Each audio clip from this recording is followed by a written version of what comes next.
क्या आपको home loan की जानकारी है? यदि नहीं तो इस वीडियो को अंत तक देखें।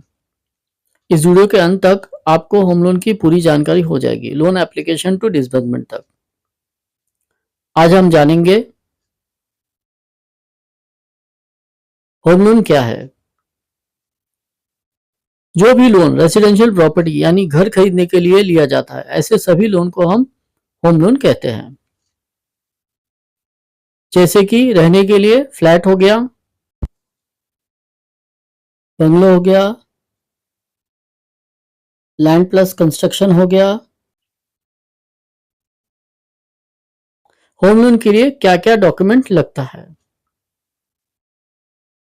अगर आप नौकरी करते हैं तो ID proof, PAN card, Aadhaar card, residential proof, income proof, 6 month latest salary slip, 2 years form number 16, 1 year salary account statement, latest till current date, passport size photo. Applicant PAN card, Aadhaar card, relation proof with applicant photo. Coapplicant कौन हो सकता है? पति, पत्नी, mummy, पापा, सगा भाई, ये कॉप्लिकेंट हो सकते हैं। अगर आप खुद का व्यवसाय करते हैं, सेल्फ एम्प्लॉयड है, तो लोन के लिए क्या क्या डॉक्यूमेंट लगेगा? PAN card, Aadhaar card, residential proof, business address proof, business proof, Aadhaar Udyam, GST certificate, 3 years income tax certificate, 1 year current plus saving account statement, photo. ये आपको डॉक्यूमेंट लगेगा। ये डॉक्यूमेंट आपने रेडी कर लेना है और बैंक में सबमिट करना है। कॉप्लिकेंट देना है pan card, Aadhaar card plus relation proof with applicant.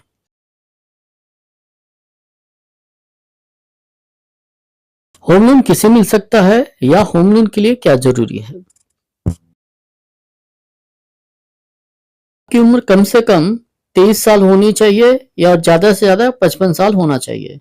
आपके पास प्रॉपर इनकम प्रूफ होना चाहिए और रेगुलर इनकम होना चाहिए। आपके पास कम से कम 3 साल या उससे ज्यादा का काम करने या बिजनेस करने का अनुभव होना चाहिए, तब आप होम लोन के लिए एप्लीकेशन कर सकते हैं। आपका सिबिल या तो -1 हो या 700 प्लस होना चाहिए। आपका पैन कार्ड आधार कार्ड से लिंक होना चाहिए। आपको कितना होम लोन मिलेगा? अगर आप नौकरी करते हैं, formula net monthly income into FOIR 50 to 55% equal to EMI payable amount less running EMI equal to net EMI payable amount.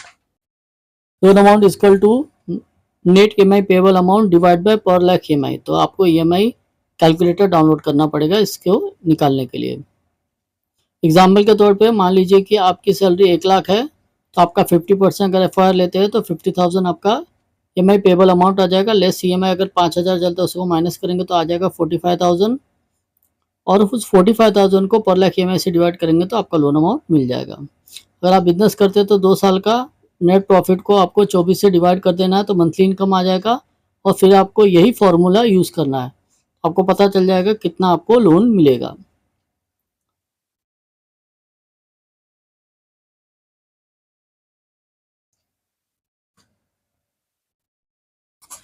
अब जानते हैं कि आपको एग्रीमेंट वैल्यू का कितना लोन मिलेगा।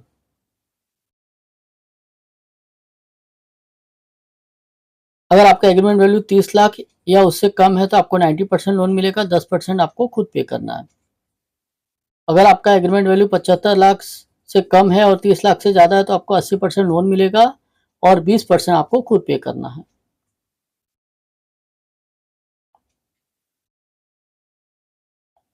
अगर आपका एग्रीमेंट वैल्यू 75 लाख से ज़्यादा है तो आपको 75% लोन मिलेगा और 25% आपको खुद पे करना है। होम लोन के लिए आवेदन एप्लीकेशन कैसे करें? सबसे पहले अपना डॉक्यूमेंट रेडी करके बैंक में ले जाकर उसे सबमिट करें। एप्लीकेशन फॉर्म पूरा भरकर उसे बैंक में सबमिट करें और वहाँ से अपना लोन अप्रूव करा लें। अब बैंक में सबमिट करेंगे तो बैंक क्या करेगा, आपका फाइनेंशियल चेक करके लोन आपका अप्रूव कर देगा। उसके बाद आपको प्रॉपर्टी फाइनल करना है और प्रॉपर्टी का टोकन अमाउंट देना है। प्रॉपर्टी का क्या क्या डॉक्यूमेंट लगेगा उसका लिस्ट दिया हुआ है, आप इसे पॉज करके देख लीजिए।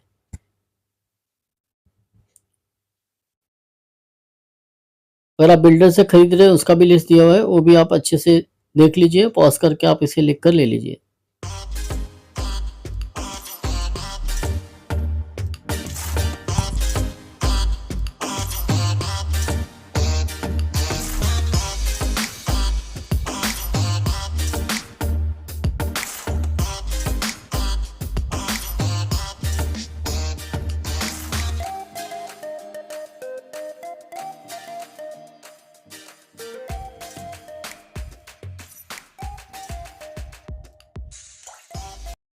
अगर आप बंगलो या रो हाउस खरीद रहे हैं तो उसके लिए क्या क्या प्रॉपर्टी का डॉक्यूमेंट लगेगा वो भी दिया हुआ है, वो भी लिख लीजिए।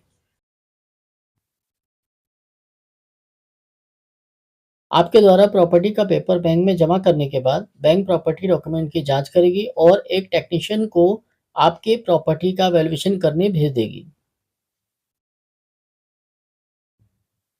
लगभग 5 से 7 वर्किंग दिन में बैंक अपना सारा जांच पड़ताल करके आपको एक फाइनल सैंक्शन लेटर देगी, जिसमें आपको कितना लोन अमाउंट देना है वो लिखा होगा। यानी आपको पता चल जाएगा कि आपको फाइनली कितना लोन अमाउंट मिल रहा है।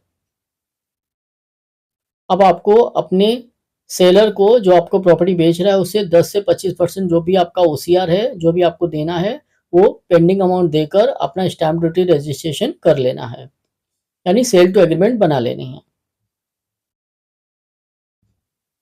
अब आपको ओरिजिनल सेल एग्रीमेंट, एनओसी, चैन एग्रीमेंट, ये सारा ओरिजिनल पेपर बैंक में जमा करना है।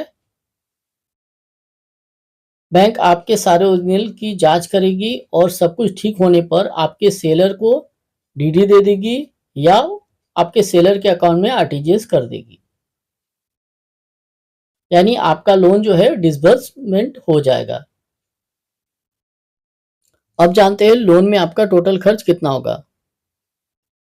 तो इसमें मैंने लिस्ट दे दिया है, आप अच्छे से इसे पढ़ लीजिए। अलग अलग बैंक का अलग अलग होता है, उसे आप ध्यान से पढ़ लीजिए या पॉज करके इसे लिख लीजिए। तो ये थी होम लोन की पूरी जानकारी। धन्यवाद।